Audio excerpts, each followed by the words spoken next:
Likewise, welcome to the Online Flooring Expo. Thank you so much for joining us. We really do appreciate you joining us in a virtual expo. Barry, thank you very much for having me. It's an honor to partake here.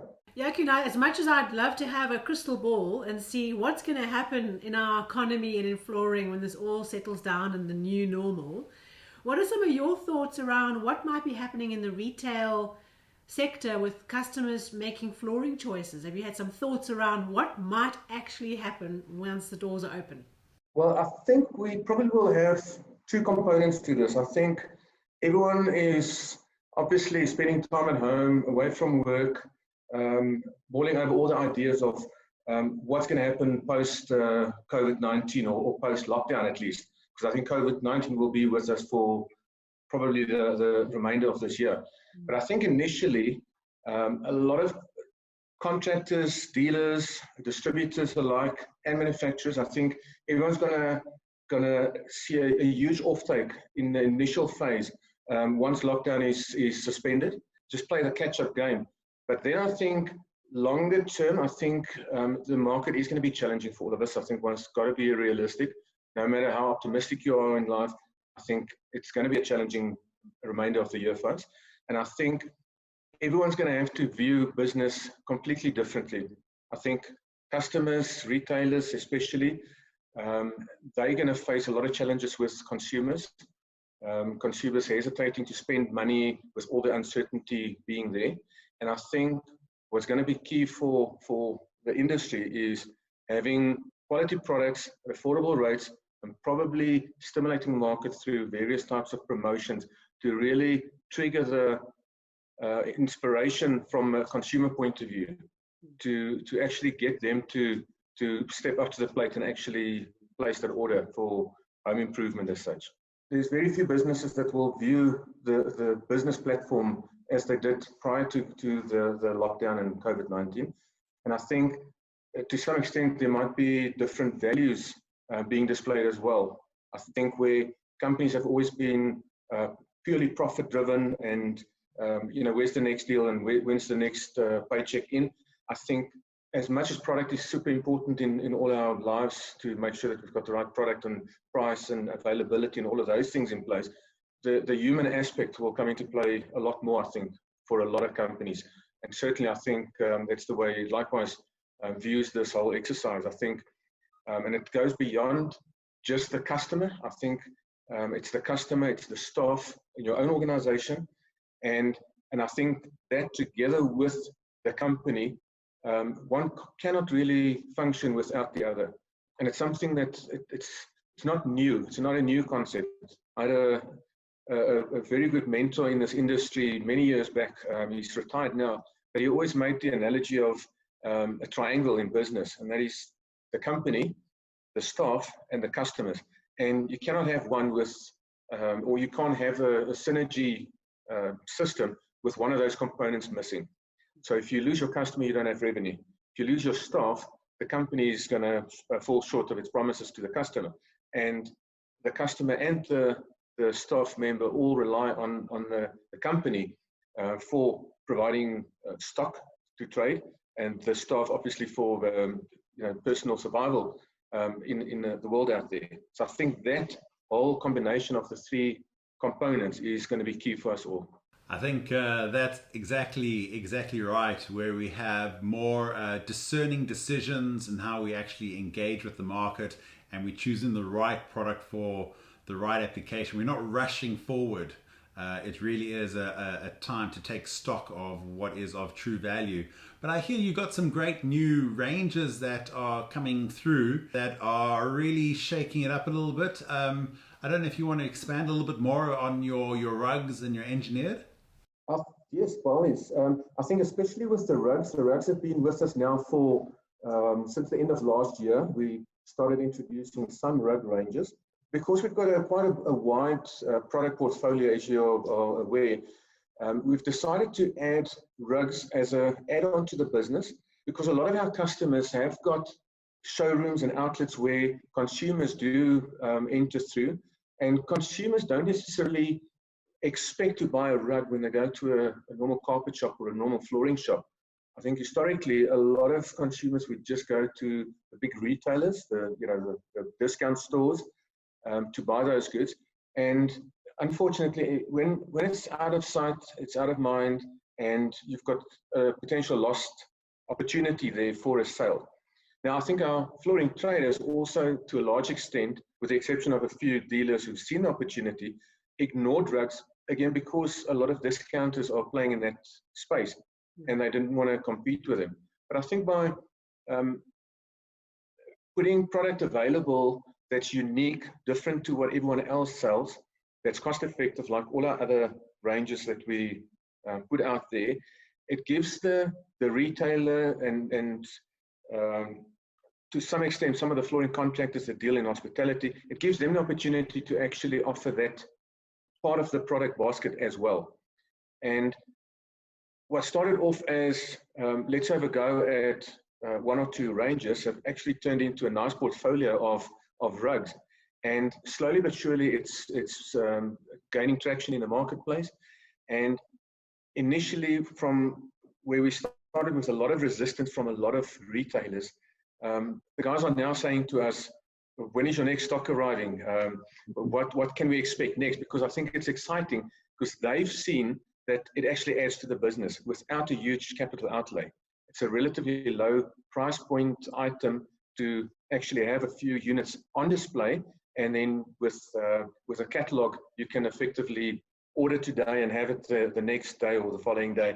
And for a relatively small investment into the stock, you've got a great opportunity to add the value to your basket of products. I found that expanding upon the portfolio and when you are going into the sell is that we have such a strong attraction or segment for the solid flooring types. But people still love to climb out of bed and put their feet down onto a soft carpet. And you could sell the client these hard surface floors, the SPCs, the laminates, etc. And then you can add to that experience of that rug component. And for the retailers, it just adds them a full bouquet of product to service all of the various segments of the floor experience, which that's why I really love the rug component. Yeah. Last thought on the rugs specifically, and I think for likewise as well. I mean, we've emerged or migrated from 3 independent carpet wholesalers into this world-class multi-product flooring distributor. So having said that, I think we're very passionate about carpet still. And we never want to lose sight of carpeting. And I think as much as we are still distributing carpets as well, I think we all know that hard flooring has become a huge trend, especially LVTs. And I think it's a category that keeps growing. And as you rightfully say, when you've got a hard floor, people still look for that comfort.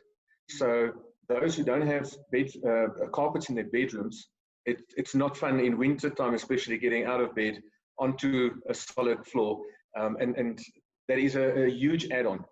But we also want to go a step further than that. It's not just meant for the bedroom or the lounge area for a scatter rug. We've also got a wide range of reversible indoor-outdoor rugs, typically suited for patios. And it just brings a whole new dimension on a patio when you actually have a rug and you get that warmth in an outside environment, just to add to the ambience of that area. No, that sounds absolutely fascinating, because I have seen a couple of photographs on your website myself, but I haven't actually experienced them as yet. but I can just imagine, no, we are in the industry of design and how you can actually really uplift an area with a beautiful rug on your indoor patio as well. So that's a lovely addition to the portfolio. And then, of course, as you mentioned, engineered wood. That is something very exciting for us at this stage. None of the three businesses previously, as independents, did trade in engineered wood. But having said that, we do have a lot of international contacts and partners that also can support it from a guidance point of view. And through our association with likewise in the UK, we also piggyback on some of their experience. These guys have been dealing in these products for many, many years. And we're very excited to say that we've landed our first stock. We're busy sampling at the moment. And we believe that we are going to offer the market something quite unique at the price points that we set out to have. Obviously, within the scope of our volatile currencies at the moment, but we're optimistic that we will offer the market something at a price point they haven't seen, considering the quality of product that we bring into the market. Well, I really look forward to exploring that in greater depth, hopefully later on, where maybe we can do a dedicated video on this new range, because I know everybody loves wood. Everybody loves that natural feeling, that we aspire to those natural products. So I can only but imagine that that's going to be very successful. Yeah, we're super excited. I think it brings a new dynamic to what we have to offer. You know, starting from carpeting, cushion vinyl, LVTs, laminated flooring, and I think it almost completes the product offering, having engineered wood in your portfolio of products, so that you truly become almost a one-stop shop in that flooring space. So Jaco, obviously you've given us some amazing insights on what the customer's experience or orientation might be coming out of this COVID lockdown. Perhaps you've got some words of wisdom for businesses in the flooring industry, because there are going to be a lot of casualties and there's a lot of sadness and a lot of difficulties, and there's always opportunities as well. Perhaps you've got some thoughts of what could we do to get through this experience, to focus as an industry and ride the wave out and into the new future. Very difficult to say. Like you mentioned earlier, if only we had a crystal ball. But I think a couple of things that stand out to me is calm. I think everyone needs to remain calm. It is overwhelming, the whole concept about being shut down for weeks on end, or with even months, by the looks of it, in some countries have experienced. So I think if everyone stays calm, stays focused, and seek opportunities wherever they are. And I've seen in the last couple of weeks, I've seen remarkable changes in human behavior, where people actually aggressively go and market themselves. I think in a time when people can't physically do the sale, they preempt that sale by introducing their company to the consumer. And I think that is phenomenal. Our retailers that work directly with the consumer to go and put themselves out there as a supplier or as a recognized dealer in flooring is a great start to get awareness going. And then at our level, I think as a distributor dealing with the retailers, I think it's going to call for the utmost patience and support. It really is going to be tough out there, and within limits. Distributors and manufacturers, like retailers, also have the same anxiety, the same stresses about finance and stock, and will consumers be there, and when they sign the deal, will they pay for the deal, and all of those things. But I think if we work together and stay calm and support one another between supplier and retailer, to make sure that we, as a combined effort, get through to the consumer and get the deal. That's ultimately what it's about. Thank you so much to Likewise. Like, you've supported Flooring Africa in the past, and you've stepped up for our impromptu Online Flooring Expo. We really do appreciate your support and the support that your team has shown towards us. we're in this together. And thank you for your time. We really do appreciate it.